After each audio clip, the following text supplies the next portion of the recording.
নমস্কার বন্ধুরা, কেমন আছো? আশা করছি সবাই খুবই ভালো আছো এবং সুস্থ আছো। মাম্পি সঞ্জিতা ছেলে আবারও সবাইকে স্বাগত। আজ নিয়ে চলে এসেছি তোমাদের সঙ্গে খিচুড়ির দারুণ একটি রেসিপি। তো এখানে দেখতে পাচ্ছ খিচুড়ি বানানোর জন্য নিয়ে নিয়েছি একটি কুমড়োর কিছুটা অংশ এবং কয়েকটি আলু নিয়ে কুমড়ো ও আলু আমি কেটে নিয়েছি। ভাবলাম আষাঢ় মাস পড়ে গেছে এবং বর্ষাও লেগে গেছে, তাই একটি খিচুড়ির রেসিপি নিয়ে চলে আসি। খিচুড়ি বানানোর জন্য কয়েকটি কাঁচা লঙ্কাও চিড়ে নিয়েছি, আর এখানে একটি নারকেল নিয়ে কুড়ে নিচ্ছি। নারকেল কোড়া কমপ্লিট হয়ে গেলে আমি একটি পাত্রের মধ্যে নিয়ে নেব 400 গ্রাম গোবিন্দভোগ চাল এবং আরও একটি পাত্রের মধ্যে নিয়ে নেব 400 গ্রাম ডাল, মুসুরের ডাল। তোমরা সবসময় চেষ্টা করবে ডাল চাল পরিমাণ একই দেওয়ার, ডালটা আরও বেশি হলে ভালো হয়, কিন্তু একদম যেন কম না হয়। ডাল যত বেশি হবে খিচুড়ি খেতে তত ভালো লাগবে।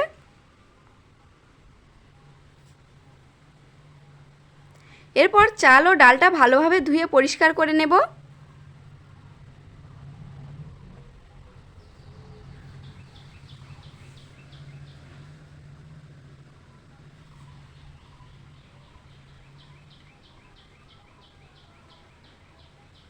চাল ও ডাল ধোয়া কমপ্লিট হয়ে গেলে উনানের মধ্যে একটি কড়া বসিয়ে দেব, দিয়ে চাল ও ডাল একসাথে দিয়ে পরিমাণ মতো জল দিয়ে উনানটা জ্বালিয়ে নেব।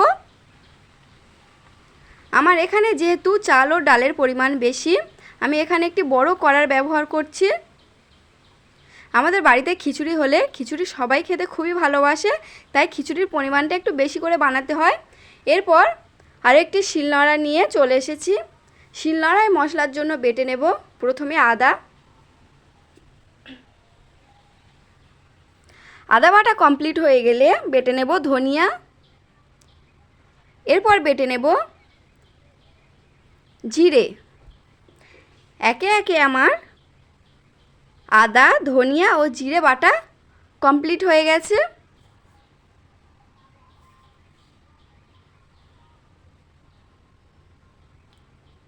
এরপর উনানের দিকে চলে যাব। দেখতে পাচ্ছ এদিকে ডাল ও চাল একেবারে ফুটতে শুরু করে দিয়েছে।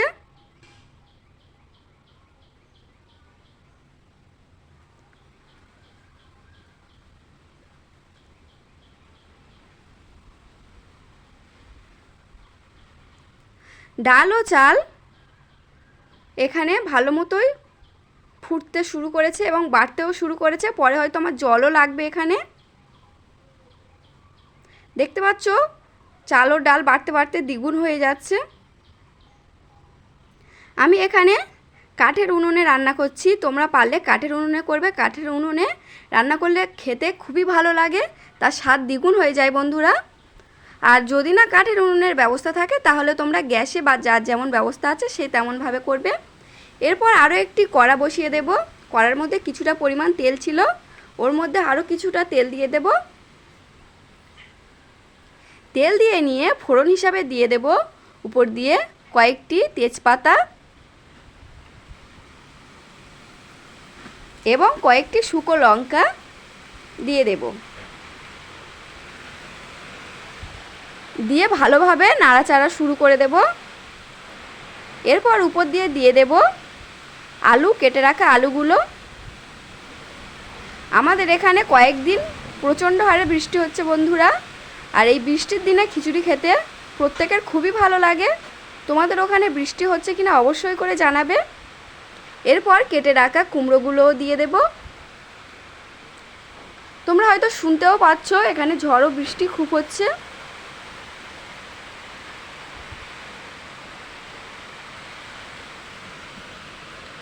বৃষ্টির দিনে কার কার খিচুড়ি খেতে ভালো লাগে অবশ্যই করে জানাবে।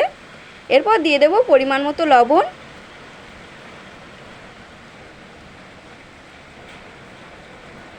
দিয়ে দেব পরিমাণ মতো হলুদ গুঁড়ো এবং দিয়ে দেব পরিমাণ মতো লঙ্কার গুঁড়ো।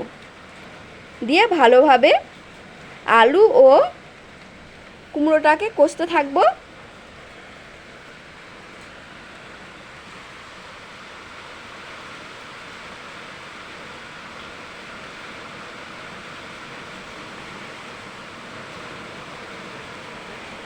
এইভাবে এইভাবে কষতে কষতে একদম সব শেষে দিয়ে দেব কেটে রাখা বেগুন। আমি বেগুনও ব্যবহার করছি, বেগুন দিয়ে দেবে। বেগুনটা একটু লাস্টের দিকে দিয়েছি বন্ধুরা, বেগুন তো নরম সবজি, প্রথমে দিলে বেগুনটা হাঁটকে যায়, সেই জন্য আমি লাস্টে দিয়ে দিয়েছি। দেখতে পাচ্ছ আমার কষা হয়ে গেছে। এরপর আমি আবার খিচুড়ির কাছে চলে যাব। খিচুড়ির মধ্যে দিয়ে দিচ্ছি কষে রাখা আলু, বেগুন এবং কুমড়োটাকে দিয়ে ভালোভাবে নাড়াচাড়া করে দেব। হলুদ আলাদাভাবে দিতে হবে না বন্ধুরা, এইভাবে নাড়াচাড়া করতে করতে এই রং হয়ে যাবে খিচুড়ি। দেখতে পাচ্ছ আমি এখানে জলও অ্যাড করেছি কতটা। এরপর আস্তে আস্তে ফুটতেও শুরু করে দিয়েছে দেখতে পাচ্ছ। এরপর দিয়ে দেব আগে থেকে চেরা করে রাখা কাঁচা লঙ্কা, দিয়ে দিচ্ছি বেটে রাখা আদা এবং যে নারকেলটা আমি কুড়ে রেখে দিয়েছিলাম এই পর্যায়ে নারকেলটা দিয়ে দেব। তোমরা নারকেল কুড়ে রাখলে যখনই চালটা ভালোভাবে ফুটতে শুরু করে দেবে তখনই দিয়ে দেবে।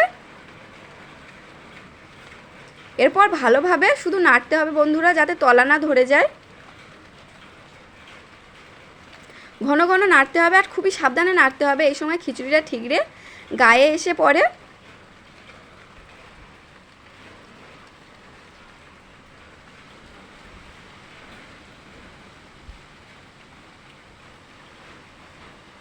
এরপর উপর দিয়ে দেবো কেটে রাখা কয়েকটি টমেটো কুচি।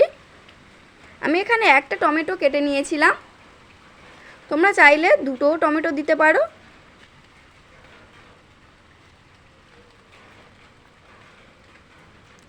এরপর দিয়ে দেব আগে থেকে বেটে রাখা ধনিয়া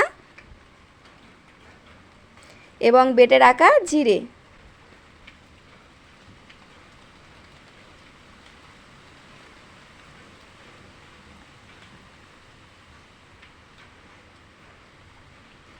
এরপর আমি একটি গ্লাসের মধ্যে জাল করে রেখেছিলাম 250 গ্রাম মাদার ডেয়ারিজ দুধটাও দিয়ে দেব। বন্ধুরা খিচুড়ির মধ্যে দুধটা অবশ্যই করে দেওয়ার চেষ্টা করবে, এই দুধটা দিলে খুবই খিচুড়ির স্বাদটা পাল্টে যায়, খেতে খুবই ভালো লাগে।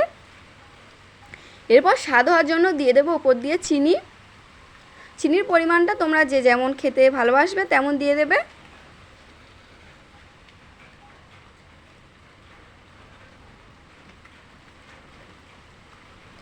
এরপর কিছুটা পরিমাণ লবণও দিয়ে দেব, লবণের পরিমাণটা একটু কম ছিল, লবণও দিয়ে দেব।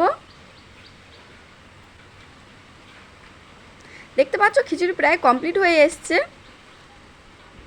এরপর দিয়ে দিচ্ছি সানরাইসের মিট মশলা,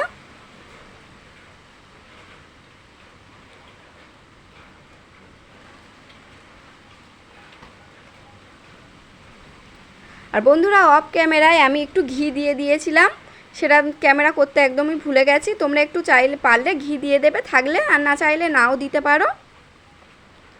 এরপর গরম গরম লাবিয়ে নেব, নিয়ে পরিবেশন করে নিতে পারেন বন্ধুরা, খেতে অসম্ভব সুন্দর লাগে।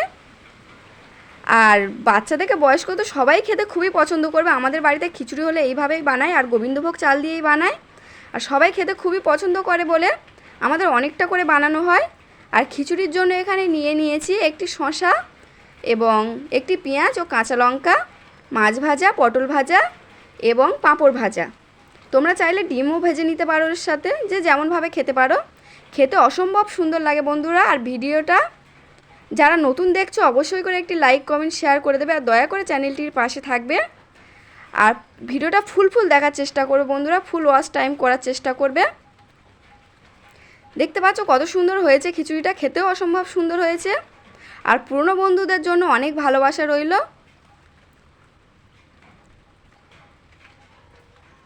ভিডিওটা দেখার জন্য এবং পাশে থাকার জন্য ধন্যবাদ বন্ধুরা। এইভাবে আমাকে সাপোর্ট করো, আমার এই ছোট চ্যানেলটা এগিয়ে নিয়ে যেতে সাহায্য করো। ধন্যবাদ বন্ধুরা, পাশে থেকো।